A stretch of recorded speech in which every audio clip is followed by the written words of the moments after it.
My aunt stole my inheritance. Then karma struck, and her life fell apart. My aunt was one of two kids my grandparents had. My mother was the polar opposite to my aunt. She worked from the age of 12 in my grandfather's shop, never asked for anything, and eventually managed to start her own business. My aunt never held down a job till the age of 26, was constantly stealing from her parents and was constantly in trouble. Despite this, my aunt was spoiled by my grandmother, and so were her kids. She had 3 kids from 3 different men, and her first husband was not one of them, if you know what I mean. Didn't matter what my aunt or her kids did. My grandmother would always jump to their defense. She never had time for my mum and her kids, unless it was to get something from us. The only reason my mum would visit her was because she loved my grandfather. My grandfather passed away in 2004, and a few months after my nan decided to write up a new will. My mother and my aunt were both present for it when she signed it, so they knew what was in it. It made it so that when she passed away, her home would be sold and the money split 25% each to my mum and aunt,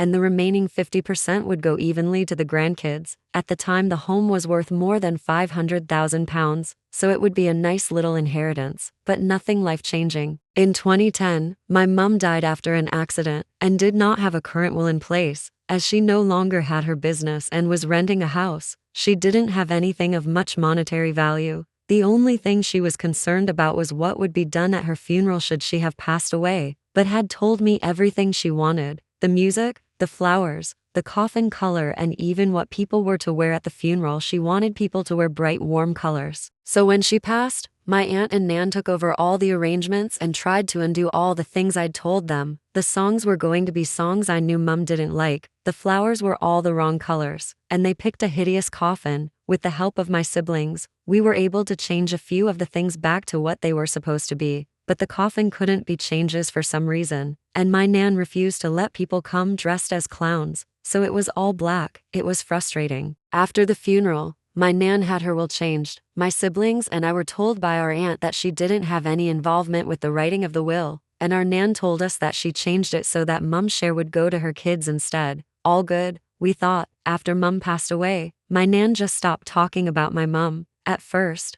we thought it was because she was still recovering from losing her daughter, but even 5 years after mum passed, she still wouldn't talk about her. Even if you brought up a story about mum, nan would very obviously try and change the subject, usually about how hard my aunt and her shitty kids had it, and if you went to talk to her about your own problems, she would somehow bring it back to my aunt. I had suffered a mental breakdown after my mum's death, so you can imagine how much it hurt to hear. Well, X has had it so much worse. In 2016, my nan passed away. She had written down what she wanted to be done for her funeral, and it was basically all the same things she had picked out for my mum's funeral, even the music to be played. I don't know why she tried to have a dress rehearsal funeral using my mum as the stand-in, but it was obvious that's what she was trying to do. So after a couple of months, our siblings and I were waiting to hear about the will reading, and my aunt kept telling me, oh, it'll be another month before we can do the reading. I didn't mind. I wasn't fussed about the money, to be honest, but my oldest brother was hoping to use the money to pay for a honeymoon for him and his then fiancée, and my younger brother was about to start uni, so it would be a hell of a help. Eventually, my dad bumped into the solicitor my grandmother had used to deal with her will, and asked what was happening. The solicitor let slip that the will had already been read, and that it left everything to my aunt. When my dad questioned this, the solicitor told him that my aunt had been present when the will was written, despite promising that she had nothing to do with it. When confronted, my aunt initially tried to deny, but eventually admitted to lying to all of us. She showed us the will, and it confirmed what we already knew. The house and all its contents were now my aunt's. This included my granddad's war medals he fought in the Second World War. When I told her that he had promised them to me before he died, she said, "Well, unless you have it in writing, you will have nothing in this house. Anyway, I already gave them to Clive." My heart sank. Clive, not his real name, obvious, was her eldest son, and the dictionary definition of a fuck up. He'd been in and out of prison for stealing and dealing drugs. I knew that the moment that prick had got his hands on my granddad's medals, they would have been sold off. We looked into taking her to court over the will, but everyone we spoke to said that we probably wouldn't get anything out of it. She immediately put the house up for sale at close to £750,000. She had pissed off too many people in our town, so she was gonna sell the house and move closer to her daughter, who lives in a big city. An offer was made on the house, and she put down a deposit on a house near the big city. And I thought that was that. Here's where karma comes into play. The people who wanted my nan's house had a survey done on the house to see if there were issues, and oh boy were there. Turns out that the land the house was built on way too soft for the type of house it was, and it was sinking. It has sunk about 2 centimeters in the 40+ years my nan and granddad had lived there, but the sinking was accelerating to 1 centimeter per year. This meant that within the next 3 years the house would need some serious work, or be knocked down. The new value of the house, £60,000. The buyers immediately pulled out, having not even put down a deposit. She couldn't buy her new house, but still had to pay the deposit on it. And while this was happening, she let Clive move in with her into her house that she rented from the council. He wasn't allowed to live in any of the council houses because he had trashed every single one he'd ever been given. Someone reported this, and she was kicked out of her home. She was forced to move into my nan's old home as she couldn't live anywhere else. So there she is, living in a crumbling house with her shithead son and her partner. She was stuck there for 2 years. Every time I saw her, she would try and start talking to me, and I would just ignore her and walk off. One time as I was walking away, she screamed, "Your mother deserved to die for having RARD like you," in the middle of a busy street. Someone reported her to the police, and she had an official warning from them, and was ridiculed on Facebook. Every time I saw her after that, she looked more and more miserable. Eventually, she sold the house for something like £85,000 and moved in with her daughter in the big city. I lost contact with her and her kids after this. I thought karma had been issued. Oh, but karma still wasn't done with her. I bumped into one of her former friends, and she told me what happened after she left our town. She moved into her daughter's home, let's call her Sue. But they only had a 3-bedroom house and 3 kids. My aunt and her partner had to live in the smallest room in the house while my aunt looked for a job and a home to rent. Even with £85,000, she couldn't afford a home anywhere. After about a month, my aunt's partner ran off after emptying her account. She was left stranded in Sue's house, not contributing anything because all the money she makes goes into bingo. Eventually, Sue and my aunt get into a screaming match and my aunt said something along the lines of, "I should have aborted you." Sue immediately kicked her out of her house. So, again, there's my aunt, in a city where she knows nobody, no money, no home, and the last bridge she had a smoldering wreck. Last anyone has heard, she was living in a caravan in the roughest part of the city, and she can no longer work because she's suffering early onset arthritis and can no longer move her hands. I know I shouldn't get joy out of something like this happening to another person, but it does bring me some peace as to what happened. Hello all.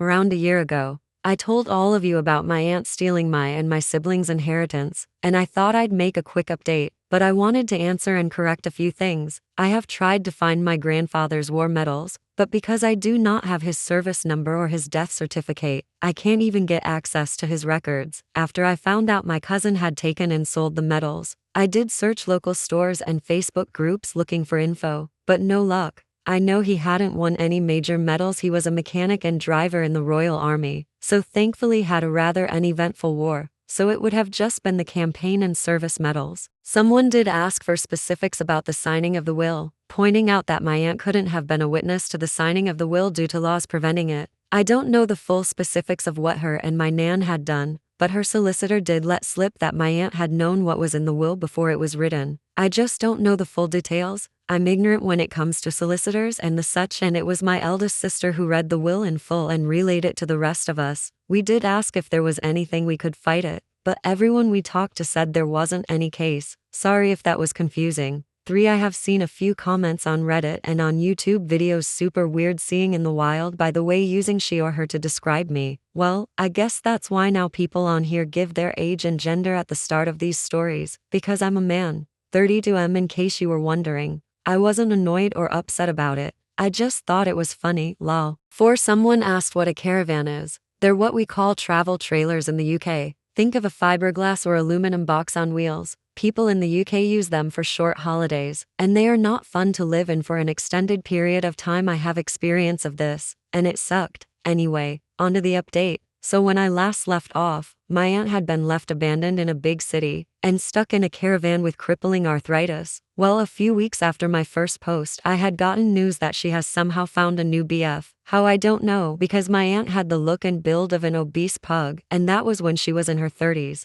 So what she looks like now in her mid-60s doesn't bear thinking about. Well, her and her new boy toy, I think I just threw up a little, decided to move to a seaside town and start a new life. Well, you can guess what happened. Boy toy must have gotten sick of her, or found out she had no money, so abandoned her. During an argument with her landlord, she suffered a heart attack, and while in hospital, she suffered another. She has recovered, but was even more disabled than she was before. She's been given a home by her local council. But it's okay, guys, because Clive has come to live with her. Oh my god, Clive, the fuck up who sold my grandfather's metals and lost my aunt her home. The man is a walking episode of Jeremy Kyle. After my aunt left my hometown, things started to look up for Clive. Someone took pity on him and gave him a job as a laborer, and for a few months he was doing well, looking clean and well. Despite everything that had happened, I was glad he was getting his life back on track. Well, it turns out not. He was given a work van to go from job to job, and one day came to work with a black eye and no van. He told everyone that he'd been carjacked and the van stolen. Sadly for Clive, they found the van, and a very confused man wondering why the police were arresting him. After questioning and a text exchange, they found out that Clive had sold the van to the man and gave himself a black eye to make it look like a theft. Clive was arrested. He was massively lucky, because his boss didn't press charges. The boss told me later that he only did it out of respect of my grandfather, and all the police did was fine for wasting police time. After burning through all the money he had, he was again homeless. His only lifeline was his younger brother, let's call him Colin. Colin was in the armed forces, and a pretty high rank from what I've heard. Colin was away from home most of the time on deployment, but had managed to buy a nice home in our town. He let Clive live in his house on the agreement that he pay part of the mortgage. You know where this is going.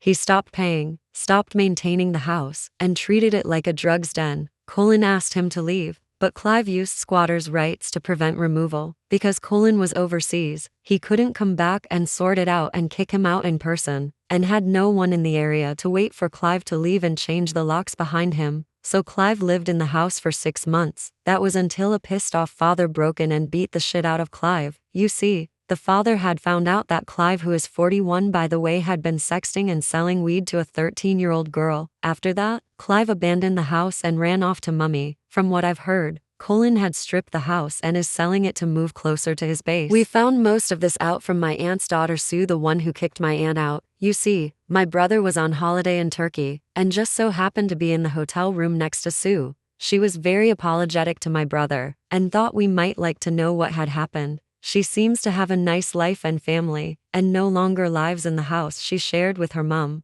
I am generally happy for her, although I don't think I will try to mend our relationship. Sue had said some spiteful things to me in particular, and had never reached out to apologize. I might still feel a little bit bitter for that. As for my aunt, I don't know how to feel. I do hope she gets better, and grows enough of a spine to kick Clive out, as it will only lead her to more trouble. In some ways, I do wish I could rebuild a relationship with her. She is the last living link to my grandfather and grandmother, as well as my mother's only living sibling. But I know I could never trust her, never not see that face and the spitefulness that she had for me and my family, that she chose money or what she thought was money over us, and I don't think I can forgive that. But I'm not going to go out of my way to do her more harm. I'm just happy that I am in a better place now.